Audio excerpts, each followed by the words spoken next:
우리나라 시장, 코스닥 시장의 육성을 위해서는 거래소로의 이전을 안 가도 되게 하는 제도적인 변화들이 있어야 되지 않나 생각합니다. 다른 방법들은요? 퇴출을 촉진시켜야 한다. 음. 상장 기업의 숫자만 늘어났지 제대로 관리 안 되고 또 경영권이 막 바뀌거나 또는 죄송합니다만 이제 껍데기만 남은 회사도 적지 않아서 세력들의 어떤 그런 거에 활용되는 경우들 우리가 심심찮게 보지 않습니까? 상장을 많이 시키는 만큼 퇴출도 많이 시켜야 합니다. 신진대사가 촉진되는 젊은 신체처럼 돼야 혁신 엔진이 되는 것처럼 우리 코스닥 시장도 그런 면에 제도 변화가 좀 필요한데 참 어렵죠. 퇴출되는 순간 그 기존 주주들의 고통이 말도 못하니까. 네, 경제적 본능 시작합니다. 홍준욱 대표님 안녕하세요. 네, 안녕하세요. 네, 13일에 공청회를 거쳐서 이달 내 자사주 소각 의무화에 대해서 다루는 이제 발의안이 통과가 될 예정인데 어떻게 보고 계세요? 통과되면 좀 우리나라 주식시장의 여러 가지 문제 중에 하나는 좀 완화되지 않겠나. 우리가 지난 2020년, 21년에 한 1,000만 명이 넘는 투자자들이 새로 주식시장에 들어오면서 이들을 동학개미라고 불렀는데 그 동학개미들이 2022, 23, 24, 3년에 걸친 기나긴 약세장, 음. 그러니까 역대급 약세장, 그 97년, 그러니까 95, 6, 7 그 3년만큼이나 힘들었던 정말 역사적으로 보면 한 두 번째로 힘든 약세장을 거치면서 한국 증시에 넌더리를 내고 한국에서 주식을 다 팔고 지금 서학개미로 변신했잖아요. 네. 그래서 동학개미는 사라지고 서학개미로 변신하는 중인데 왜 이런 일이 벌어졌냐 하면 그중에 가장 우리 서학개미가 된 전직 동학개미들에게 치떨리기 싫었던 게 주가가 폭락해서 경제가 어려워지고 기업들의 주식 가격이 떨어져서 손실폭이 커지는데 갑자기 대주주님이 음. 보유하던 자사주를 팔아버리는. 음. 그러니까 자사주라는 게 기업의 주가가 좀 쌀 때 사서 내재 가치보다 너무 싸다 싶을 때 좀 사서 소각해 주거나 뭐는 또 뭐 가지고 있는 것도 말이 안 되지만 네. 일단 소각해 주는 게 기본이었는데 우리나라는 주가가 오르면 그걸 팔아서 기업이 냠냠 음. 하거나 또는 주가가 대폭락했는데도 자기들 돈 없다고 그걸 팔아서 시장에 또 한 번의 충격을 안기면서 그 돈을 회사로 가져가는 걸 보면서 음. 되게 큰 고통들도 받고 어 이 시장은 아까도 잠깐 이야기했습니다만 룰이 엉망이라는 걸 음. 알게 됐죠. 음. 그러면서 인제 국장 탈출은 지능순이라는 밈이 2023년 4 년부터 특히 23 년에 그 챗GPT 혁명까지 가세를 하면서 이제 서학개미로 변신했고 또 그게 환율도 상승하는 과정에서 환차익까지 누릴 수 있게 되면서 네. 서학개미가 더욱더 득세하는 이유가 됐는데 이 중에 한 이유가 이제 자사주의 음. 자의적인 어떤 매각 음. 또는 자사주를 마치 대주주 자기 것인 양 그런 식으로 행동하는 것에 대해서 분노했던 걸 해소시킨다. 이제야 상 바로잡는다. 근데 상당히 큰 효과는 없지만 네. 의미는 있다. 음. 왜 효과가 없냐? 이러면 이제 우리나라 64대 기업 집단이 있습니다. 네. 삼성그룹부터 시작해서 작은 그룹들까지 이렇게 있는데 그래도 작은 그룹이라 그래도 몇 조가 되죠. 이 그룹의 이제 지분율 구조를 살펴보면 예. 대주주님이 가지고 있는 건 한 1% 갖고 계시고 음. 1%도 안 되는 경우가 많고요. 그런데 64%의 내부 지분율을 가지고 있습니다. 그러니까 음. 관계사라든가 상호 주식 보유 등등등을 통해서 그러니까 그 대주주가 가지고 있는 지분율은 1% 밖에 안 되지만 회사의 실질적인 장악력은 60%가 넘는다. 음. 근데 그중에 자사주가 얼마냐면 2%가 안 돼요. 오. 그러니까 그만큼 우리나라는 영향을 미칠 수가 없군요. 그냥 자사주를 사준 회사가 그나마 괜찮은 회사. 음. 그러니까 한 번도 안 사준 회사가 대부분인 나라다. 음. 그러니까 소액 주주나 뭐 주식 시장에 있는 여러 주주들의 어떤 행동, 주주에 대한 보호, 배려 이런 거는 정말 이제 어 자기 기분 좋을 때만 좀 해 주는 그런 나라였던 셈인데 음. 그래도 그래도 병아리 눈꽃만큼이라도 되는 자사주지만 저거라도 소각시켜 주면 음. 주식 시장에 끊임없이 주식 수만 늘어가던 나라에서 이제 조금 주식 수가 줄어들고 그러면 주식의 공급이 줄면 주가가 오를 가능성이 높아지니까. 네. 더 나가서 이제 배당은 배당 소득세도 있고 특히 금융종합과세라는 아주 무서운 세금이 그 세금에 붙기 때문에 배당을 받는 게 썩 기분이 안 좋은 재력가들도 세상에 있잖아요. 네. 그런 분들 입장에서 어차피 똑같이 기업이 돈을 쓸 바에야 자사주를 매입해서 소각해 주는 게 주가에 따른 매매 소득세는 대주주 요건만 해당되지 않는다면 네. 0이잖아요, 지금 우리나라는. 50억이죠? 예, 그렇습니다. 네. 그것도 10억까지 내리려고 그러다가 제가 한번 그 분노한 적, 극대노한 적이 음. 있었는데요. 이런 식으로 우리나라 세법이 돼 있는 상황에서는 배당을 많이 주는 것도 중요하지만 자사주를 적극적으로 사고 소각해 주는 게 주주 입장에서는 더욱더 음. 어떻게 보면 입장에서는 편익을 더욱더 가속화시키는 그런 방법이 될 수 있다고 봅니다. 음.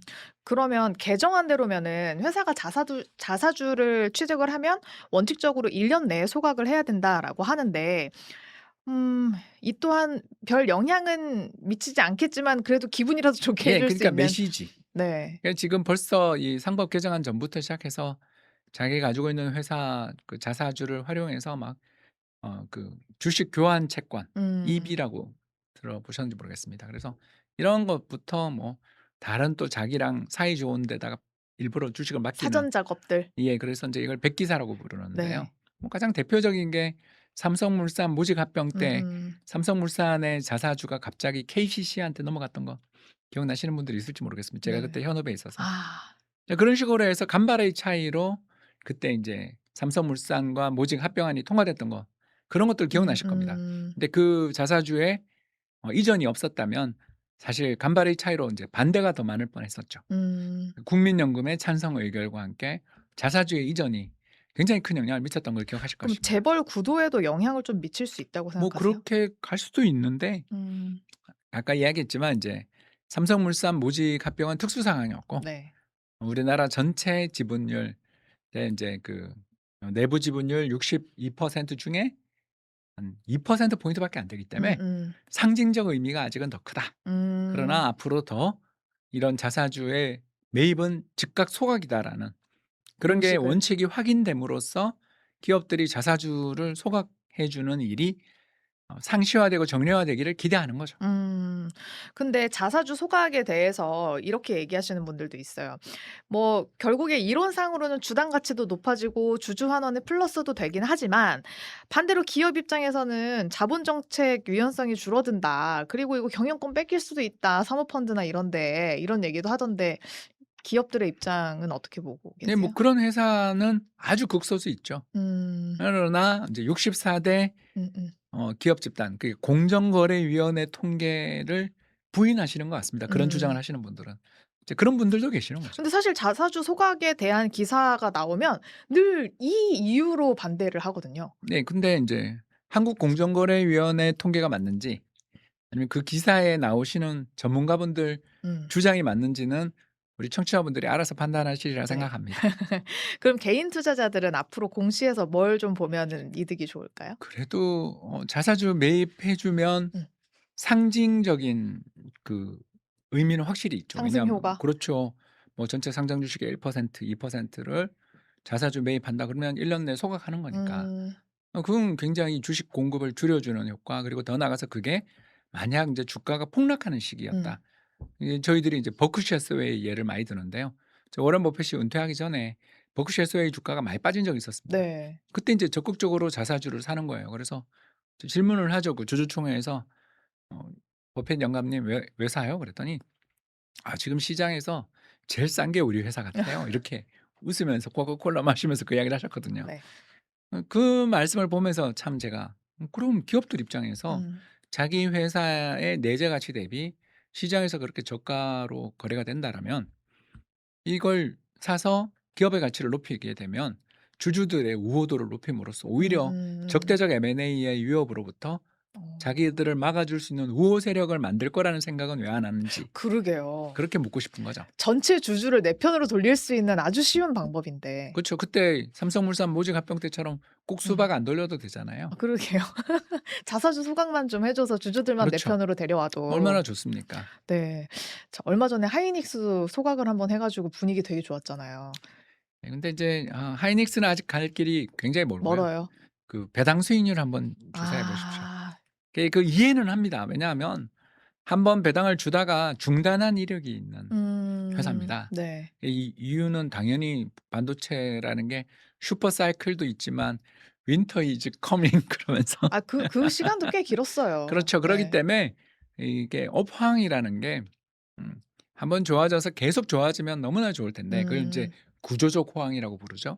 근데 구조적 호황은 잘 안 오고 음. 구조적 불황만 많이 오는 게 반도체 산업의 특성이고 음. 이 반도체 산업이 왜 그런 구조적 불황이 자주 오냐 하면 생산성의 향상 속도가 너무 빨라서 그러니까 저희들끼리 스케일 업 속도가 빨라서 그렇다고 음. 하거든요. 그러니까 무어의 법칙 들어보셨는지 모르겠습니다. 네. 경영학 교과서에서 뭐 가장 많이 배우게 되는 학습 곡선의 이야기인데요. 간단하게 말해서 생산량이 늘면 늘수록 더욱더 생산 단가가 떨어지는 음. 보통 1 년마다 제품의 생산성이 2배 개선되는 어마어마한 속도의 생산성 향상이 이루어지는 산업이 반도체다 보니까 그냥 그대로 투자를 계속하면 제품 가격이 매년 반토막이 나야 되는 산업이다 보니까 소비자 입장에서 종종 어떤 생각을 하냐 하면 '조금만 더 기다리면 싼 값에 더 좋은 제품을 살 수 있는데 음. 굳이 내가 이걸 사야 돼?'라는 생각을 갑자기 하게 되는 시기. 그게 불황이죠. 네. 그래서 그 불황이 오는 순간 제품 가격이 속절없이 폭락하는 그런 경향을 띠고 있다 보니 그런 시기를 만나면 심지어 2024 년에는 삼성전자조차 반도체 부문 적자였잖아요. 음. 그런 일들을 생각해 보신다면 한때 배당을 중단했던 이력 그리고 인제 배당을 재개한 것으로 충분히 저희가 점수를 줄 수 있지만 네. 그래도 그 줬다 안 줬다 하면 되게 부담스러운 배당보다는 자사주 매입을 적극적으로 해서 음. '주주들에게 보상하겠다.'라는 생각을 가지는 것도 괜찮은 음. 아이디어가 아니냐 네. 기대합니다. 네. 자, 그리고 지난주 목요일이었어요. 5 일에 외국인들이 한국 주식을 대거 매도하는 사건이 있었습니다. 이때 5조 원 넘게 매도를 했고 금요일 6 일도 마찬가지로 3조 넘게 팔아치워서 지난주에만 총 11조 원 정도를 매도를 했다고 하거든요. 근데 그 우리 개인들이 10조를 받아냈어요. 예 근데 이게 인제 개인이 샀다라고 말씀하시기보다 외국인과 기관이 세게 팔았다라고 생각하셔야 돼요. 음. 왜냐하면 매매 주체는 셋 밖에 없거든요. 네. 개인. 기관, 개인, 외국인. 네. 근데 3대 매매 주체 중에 기관이 안 사거나 좀 팔고 외국인이 세게 팔면 누가 세게 사게 돼야만 거래가 체결되죠. 그쵸. 결국 누가 하한가로 팔았다는 뜻입니다. 음. 삼성전자 바로 시초가 하한가 기억나시죠? 그러니까 그만큼 외국인이 세게 팔아서 음. 그냥 하한가로 사겠다고 이렇게 저희들끼리 이제 주문 호가창에 받친다 그러는데요. 저 밑에서 이렇게 저가 매수 이게 체결되겠어 하고 그냥 걸어 슬쩍 얹어 놨는데 놓은 거조차 다 체결될 정도의 외국인 매도였다라고 해석을 해야 되겠죠. 이거 왜 판 거예요? 두 가지 이야기를 할 수 있는데 첫 번째는 케비노 씨가 음. 일단 저한테만 악명 높은 사람이 아니라 그때 당시 시장에 참가하고 있던 고참들은 논덜이 나는 사람 중에 하나였다. 음. 그래서 이런 사람을 연준 의장으로 임명한 트럼프의 그 인맥의 빈곤함 음. 또는 안목의 빈곤함에 놀란 것. 음. 그래서 이 사람이 무슨 짓을 할지 모른다에 대한 걱정. 그리고 두 번째가 역시 엔트로픽이 클로드 출시하면서 그 소프트웨어 기업들을 송두리째 박살을 낼지도 모르고 또 음. 이 회사가 장외에 있으니 이 회사가 지금 시장에서 작년에 싱가포르 투자청을 비롯한 여러 국부 펀드로부터 3,500억 밸류로 투자를 받았거든요. 네. 그러니까 이 회사가 인제 프리 IPO를 받은 거니까 곧 올해 상장할 테니 그 상장하기 위해서 이 회사를 그러니까 '이 회사로 인해 피해를 받는 회사를 팔아서 음음. 현금을 확보해 이 회사를 음. 사자.'라는 그런 매매 현금 전략. 확보. 그러니까 매매 전략이죠 일종의. 네. 그런 매매 전략 속에서 갑자기 트리거가 발동해서 음. 그러니까 너무 빚을 많이 진 상태에서 또 모멘텀 전략에 너무 쏠려 있는데 갑작스러운 매도가 나오니까 연쇄적인 어떤 이제 마진 콜 음. 그러니까 인제 손절매성 매도를 당한 게 우리 시장까지 영향을 미친 게 아닌가. 특히 한국은 이제 그런 다른 데 부족한 돈을 메워 넣기에 한국 시장이 타깃이 됐던 이유가 유동성도 좋은 데다가 음음. 되게 많이 올랐잖아요. 네. 그러니까 많이 올랐으니까 조금 손해 보고 팔더라도 '아직 난 번 돈이 많아. 나의 음. 평가이익은 사라지지 않아.'라는 그런 생각을 한 투자자도 있었을 것 같습니다. 그러면 그때 이제 우리나라 사람들 중에서 투자선에 같이 올라타지 않았던 사람들은 '지난주가 되게 기회다. 저점 매수의 기회다.' 하고 들어가신 분들도 있고요. 그렇죠. 아니면 그냥 뭐 이미 들어가신 분들 중에서 물타기 하려고 더 들어가신 분들이 있고 약간 그 우리나라 사람들은 기본적으로 좀 믿음이 좀 많이 생긴 것 같아요. 근데 이게 저는 '저점 매수의 기회였을까? 아니면 좀 섣불렀을까?' 저는 저점 매수 기회다 쪽이죠. 어. 왜냐하면 일단 케빈 호 씨가 저는 매파라는 해석에 동의할 수 없고 어. 이 사람은 이제 트럼프 대통령 또는 그쪽 패밀리의 어떻게 보면 인사이더들이라고 저는 생각하기 음. 때문에 트럼프 대통령의 어떤 그 이해관계 작년부터 계속 파월 의장한테 금리 2%로 내리라고 그렇게 요구했던 사람이 새로 임명한 연준 의장이라면 음. 자기랑 의중이 같은 복심이 같은 사람일 거라고 보면 음음. 금리 인하의 폭이 훨씬 더 커질 수 있는 그러니까 아주 큰 여름 휴가 선물이 기다리고 있는데 6월에 그 사람이 임기가 시작되니까 아주 큰 여름 휴가 선물이 기다리고 있는데 시장이 그냥 여기서 속절없이 폭락하고 영영 그냥 큰 하나의 봉우리를 만들고 그냥 쭉 빠져버린다라는 식의 어떤 음. 주장에는 좀 동의하기 어려운 거죠. 음음.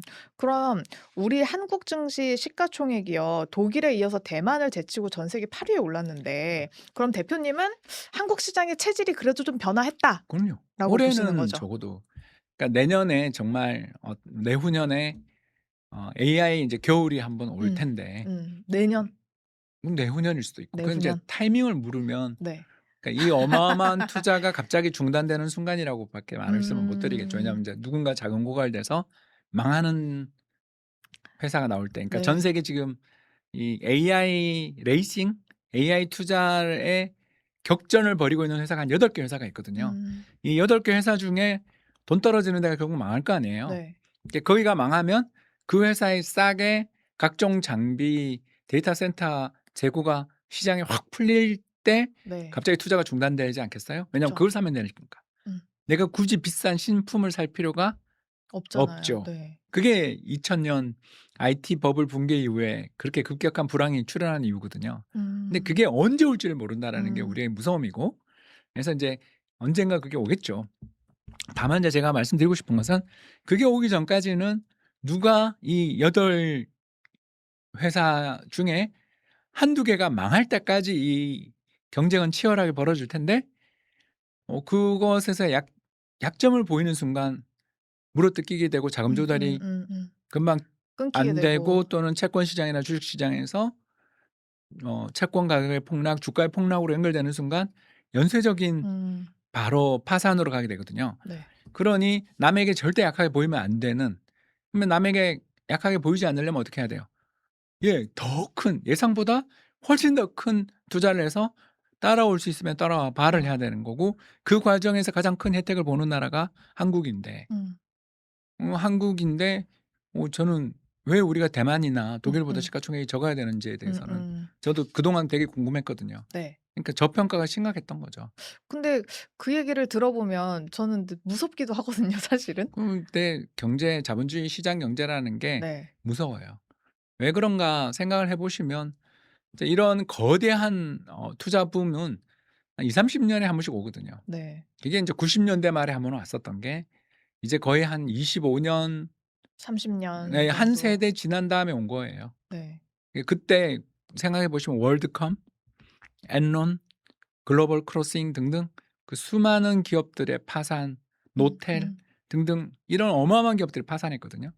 그 파산의 과정에서 이제 디플레이션이 어마어마하게 심각한 디플레이션이 오니까 그때 미 연준이 제로 금리 만들면서 경기를 음. 부양했던 거 기억나실 겁니다. 그러니까 그런 사이클이 먼 미래에 다가오고 있는 거죠. 근데 음. 가까운 미래일 수도 있고 그건 우린 모릅니다. 네. 다만 이제 우리는 경호해야죠. 음. 자본주의 경제에서 지난번 버블을 잊어버린 신세대들이 시장의 참가자 대부분이 되는 날 새로운 버블은 항상 형성되고 또 새로운 버블은 90 년대 버블과 달리 다른 스토리텔링으로 오는 거잖아요. 음. 그때는 인터넷과 컴퓨터, PC가 세상을 바꿀 거야 그랬다면 이제는 인공지능과 피지컬 AI 또는 보편적 AI 등등이 와서 세상을 모두 바꿀 거니 여기 가만히 있으면 너는 도태되는 거야라는 음음. 약간의 협박을 동원한 스토리텔링이 버블을 만드는 거고 이 버블에 우리는 상당히 납득된 상태잖아요. 네. 그러니 어쩌겠어요. 지금 파도에 음. 몸을 맡겨서 잘 타는 수밖에 없지 이 파도가 끝이 돼서 인제 우리를 절벽으로 밀지 아니면 아주 부드러운 모래사장으로 밀지는 저도 모르겠습니다만 음. 일단은 타야 되는 상황에서 가고 있고 그걸 가장 잘 타는 나라 중에 하나가 한국이다. 음. 왜? 세 가지 면에서. 첫 번째 반도체 잘 만들고 두 네. 번째 전기 장비, 음. 전력 장비, 변압기, 컨덴서 등등 이 모든 장비에서 가장 잘하는 나라는 당연히 중국이지만 중국산 제품들을 지금 안 쓰기로 미국이 결정한 다음에는 한국만큼 이걸 잘 만드는 나라가 없다. 그리고 세 번째, 이 어마어마한 데이터 센터를 돌리기 위해서는 태양광과 풍력만으로는 부족해서 LNG, 천연가스 발전과 원자력 발전을 어마어마하게 규제를 완화해서 열심히 짓고 있는데 그 천연가스, 액화 천연가스를 가장 손쉽게 빠른 속도로 나눌 수 있는 배를 만드는 것도 한국이라는 거죠. 그러면 조선, 전력, 반도체. 예, 이쪽은 거기다 이제 피지컬 AI가 정말 된다고 보면 로봇까지. 로봇까지. 그러니까 이제 저 보스턴 다이나믹스가 예. 현대 거니까. 그렇죠. 예, 이제 거기까지가 음. 어떻게 보면 이 흐름이 올라타는 산업들을 적어도 세계에서 많게는 한 5개를 가지고 있는 나라가 세계적으로 잘 없거든요. 당장 독일의 어떤 회사가 이 흐름에 올라타고 있는가 보면 우리가 지멘스나 또는 라인메탈 정도 말고 떠오르는 회사가 잘 없지 그러게요. 않냐. 네. 당장. 그리고 영국만 해도 ARM 정도? 근데 그건 이미 일본 소프트뱅크 소유잖아요. 네. 그럼 네덜란드 ASML 말고 그럼 유럽 기업에서 이런 거대한 인공지능의 흐름에 올라탄 회사가 지금 이야기한 4개, 5개밖에 없다라면 우리는 그보단 더 많은 나라잖아요. 그렇다면 밸류에이션 또는 기업의 내재 가치 등등을 보더라도 한국이 그렇게 계속 저평가에 머물러야 될 나라는 아니라고 볼 수 있습니다. 네. 자, 그러면 지금 같은 장에서 투자자들이 좀 '그래도 요거는 경계해야 한다.'라는 점이 있다면은요? 제2의 땡땡땡. 제2의 땡땡땡? 예, 제가 제일 싫어하고 무서워하는 말이죠. 우리 혹시 제2의 테슬라라고 외쳤던 전기차 회사들 기억나세요? 예, 어 그렇죠. 리비안 뭐 루시드, 예, 이런 리비안, 예. 루시드 등등 어떻게 되나요? 아. 예, 여러분 그런 회사까지 주가가 급등할 때가 고점이었습니다. 그래서 제2의 땡땡땡이 나올 때를 경계하라. 경계하라. 또 그런 회사들의 주가가 원조보다 더 많이 오를 때가 나오거든요. 맞아요. 그땐 진짜 무서운 거죠. 왜냐하면 이제 시장의 에너지는 집중돼도 이 어마어마한 투자를 이끌고 나가기가 어려울 정도로 이 투자가 과열돼 있는데 분산되면 음. 결국 이제 주도주 중에서 작은 부족으로 망하는 데가 나올 거 아닙니까? 근데 보면은 그 맨 처음에 오픈 AI가 AI 기업에서도 가장 먼저 치고 나왔고 사실 그다음이 이제 제미나이, 클로드 이런 것들인데 사실 여기도 어찌 보면 제2의 땡땡땡이긴 했잖아요. 예, 근데 이제 오픈 AI에서 갈라져서 나온 두 회사가 음음. 하나가 이제 클로드를 만든 엔트로픽이고 또 하나가 애플에 갔는데 거기는 네. 사업부 이번에 그만두고 나온 거 아시죠? 그러니까 그런 것처럼 음. 우리가 이야기하는 이 거대한 인공지능 전투 경쟁에서 이미 사실은 약간 나고 혹은 대열 이탈 또는 나는 직접 개발 안 하고 사서 쓸래로 음. 이탈하는 회사들까지 나오는 게 이게 음. 정말 관전의 재미이고 또 이 과정에서 어디가 저긴 정말 안 되는데 했다가 갑자기 일발 역전하는 데가 나오면 음. 우리가 지금 판단했던 원조라고 생각했던 데가 오히려 망할 수도 있는 그런 경쟁이 벌어지고 있는 중이죠. 그래서 저는 아무튼 시장에서 압도적인 선두를 쫓아가는 회사한테 제2의 땡땡땡이라는 그런 어떤 브랜드를 붙이고 레떼를 붙이는 시장이 나온다라는 건 음. 시장이 거의 다 왔다라는 안 어. 좋은 신호로 저는 해석하는 게 맞다. 네. 이렇게 보고 있습니다. 요것도 하나의 팁으로 가져가시고요. 저희 그리고 코스닥 이야기를 좀 마지막으로 해 보려고 해요. 김용범 정책실장이요. "코스피와 코스닥의 통합이 최대 패착이다." 라면서 코스닥 분리를 선언을 했거든요. 근데 이 방향은 좀 유망 기업들의 나스닥행을 막을 수 있는 근본적인 해결책으로 볼 수 있을까요? 저는 좀 동의하는 쪽인 게 어. 우리나라 코스닥 시장을 이렇게 만든 가장 큰 이유가 뭘까? 거래소 시장으로 그러니까 코스피 어. 200으로 당장 셀트리온 이야기 한번 하면 금방 1 이해가 등이었는데. 되시죠? 네. 그러니까 그만큼 거대한 기업이 코스닥 시장에 계속 남아 있어도 되는데 왜 거래소 시장을 갔냐 하면 국민연금 음. 때문이거든요. 네. 그러니까 국민연금이 주식을 투자함에 있어서 우리나라를 대표하는 200대 기업 코스피 200 종목에 투자를 하고 있고 그 자금이 인제 약간 간접 투자까지 하면 거의 한 200조 정도 됩니다. 음. 그러면 거기 코스피 200 인덱스 1%만 들어가도 2조를 사야 돼요, 국민연금이. 네. 그러니까 어마어마한 기회를 부여받게 되죠. 그 코스피 200 지수에 그쵸. 편입되느냐 여부가. 그런데 어 이전 상장이 되게 쉬워졌잖아요. 통합돼 네. 있으니까. 네. 아니 그러면서 인제 유가증권 시장으로 거래소 시장으로 인제 쪼금만 커지면 다 인제 음. 이전하는 음. 그런 일이 생기니까 코스닥 시장에 대한 평판이 네. '아 저기는 좀만 커지면 거래소 시장으로 갈 2부 음. 리그'처럼 생각할 수도 있는 맞아요. 거죠. 2부 리그로 생각을 하죠. 그러니까 그렇게 되니 코스닥 시장에 대한 어떤 평판 또는 코스닥 시장에서의 자금 조달, 코스닥 시장에서의 성장 여력 이런 것들이 좀 아무래도 폄훼당하거나 음. 기회를 못 받는다라고 생각하는 기업들이 생기고 또 그 기업들이 또 가고 그러니까 이런 식의 일들이 생기니까 이제 이 문제를 해결하려면 그러면 코스닥 뭐 50 기업이면 50, 음음. 코스닥 30이면 30 기업들도 국민연금이 좀 투자할 수 있게끔 네. 제도가 바뀌든가 또는 그러려면 국민연금이 살려면 코스닥 50이든 뭐 10이든 이런 종목들에 대해서도 지수를 음. 제대로 만들어야 되죠. 왜냐하면 음. 그 유통 주식수라고 들어보셨는지 모르겠습니다. 예를 들어서 어떤 회사가 60%의 내부 지분율을 가지고 있는데 그 회사 전체 상장 시가총액이 10조라고 해서 10조의 가치를 다 인정해서 인덱스에 넣으면 안 되잖아요. 네. 내부 지분율은 움직이지 않고 이거는 시장에 나오지 않는 지분율이잖아요. 그러면 40% 즉 음. 4조 원어치의 시가총액만 지수에 편입시켜야 되겠죠. 예 이런 식으로 돼 있는 지수가 코스피 200입니다. 근데 음. 우리나라에서 지금 코스피 200을 제외하고는 음. 또는 MSCI 코리아 지수 정도를 제외하고는 사실 이런 지수가 없어요. 좀 그러니 국민연금 신뢰도가 확 입장에서는 그렇죠. 떨어지겠네요. 국민연금 입장에서는 MSCI 코리아 지수를 쓰거나 음. 코스피 200 지수를 쓰는 양자택일에 직면해 있는데 MSCI 코리아 지수는 1년 수수료가 어마어마하거든요. 어. 아니 거기는 왜냐하면 민간 회사이기 때문에 돈을 받습니다. 그런 점들을 염두에 두신다라면 거래소가 좀 뭐 예를 들어서 옛날에 한번 이야기 나오다 말았던 음. KRX 300 지수를 제대로 만들든가 음. 아니면 코스피 200 플러스 코스닥 뭐 30, 50 지수를 제대로 만들든가 음. 아니면 또 다른 방법을 찾든가 해야 될 텐데 일단 여러 가지 문제가 꼬여 있다라는 걸 금방 음. 느낄 수 있죠. 그래서 음. 저는 일단 뭐 우리나라 시장 코스닥 시장의 육성을 위해서는 거래소로의 이전을 안 가도 되게 하는 네. 그런 제도적인 변화들이 있어야 되지 않나 생각합니다. 그러면 분리 말고 다른 방법들은요? 코스닥이 잘 나갈 수 있게끔 3천을 이룩할 수 있는 방법들? 퇴출을 촉진시켜야 한다. 코스닥 기업들의 퇴출을.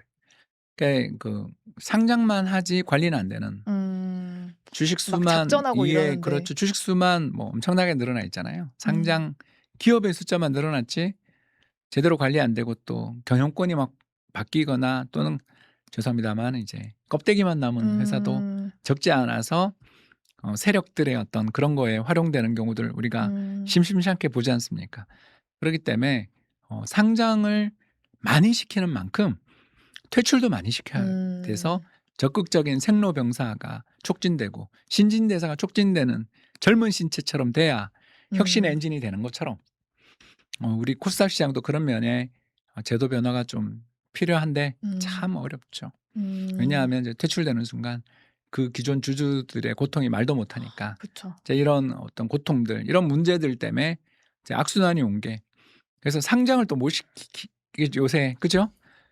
상장을 아예 뭐 몇 년씩 그렇게 재수 삼수하는 기업들이 생깁니다. 음. 그러니까 이게 악순환이죠. 그러니까 네. 들어와 있는 게 프리미엄이 돼 버리는. 그러니까 이렇게 표현하면 좀 격할 수도 있지만 기존에 있던 코스닥 내 암덩이들을 빨리 제거를 해내고 아프더라도 좀 기간이 오래 걸리더라도 해내고 좀 그곳에 새살이 돋을 수 있도록 나라에서 도움을 줘야 되는데 지금 그게 완전히 그냥 동맥경화처럼 묶여 있다는 거잖아요. 많이 동의하는데 실행에 옮길 때 참 많은 인제 아픔들이 있긴 아픔과 하겠죠. 저항이 있겠죠. 음. 그래서 인제 저희는 이렇게 어떻게 보면 제도에 대해서 편하게 이야기하고 개별 종목 이야기를 안 하니까 이렇게 네네. 그쵸. 그냥 이렇게 쉽게 이야기한다라고 비판받을 수도 있다라는 건 인정합니다. 네. 근데 개별 종목으로 보면 저희가 마음은 아프겠지만 그래도 구조적으로 봤을 때는 어쨌든 필요한 작업이기는 하다. 라는 얘기를 해 주셨고 퇴출만 하면 됩니까? 아 그래도 또 촉진도 좀 해 줬으면 좋겠다. 아까 어떻 이야기한 것처럼 아니 아. 더 좋은 기업들 들어올 수 있게 음음. 지금 나스닥 같은 경우는 사실 등록이 굉장히 쉬워요. 맞아요. 근데 그 유지가 어렵습니다. 옛날 당장 옛날 옛 이름인데 삼보 컴퓨터가 가지고 있던 저가 PC 제품 회사였던 이머신즈가 우리나라 나스닥 시장 상장 제1 호였는데 금방 퇴출된 거 음. 아시는 분들이 별로 없을 음. 겁니다. 그게 거기는 나스닥 시장은 상장은 되게 쉬워요. 근데 상장하는 유지하는 비용도 왜냐하면 주주 소송이 있기 때문에 네. 그런 것도 큰데다가 더 나아가서 어떤 주가나 수익성이 일정 레벨을 못 맞추면 바로 상장 폐지시켜 버립니다. 그래서 그 숫자를 유지하고 있어요. 음. 근데 우리는 이제 코스닥이란 이름에서 보듯이 벌써 나스닥을 어떻게 보면 벤치마킹해서 만들었지만 나스닥의 그 좋은 제도는 가져오지 못한 음. 그러니까 약간 반쪽인 거죠. 코스닥도 잘 클 수 있게끔 구조적인 어떤 정비들이 제대로 됐으면 하는 바람이 있고 3천 올해 꼭 해냈으면 하는 바람이 저도 큽니다. 네, 지금까지 홍춘욱 프리즘 투자자문 대표님과 함께 이야기 나눠봤습니다. 오늘 말씀 고맙습니다. 감사합니다.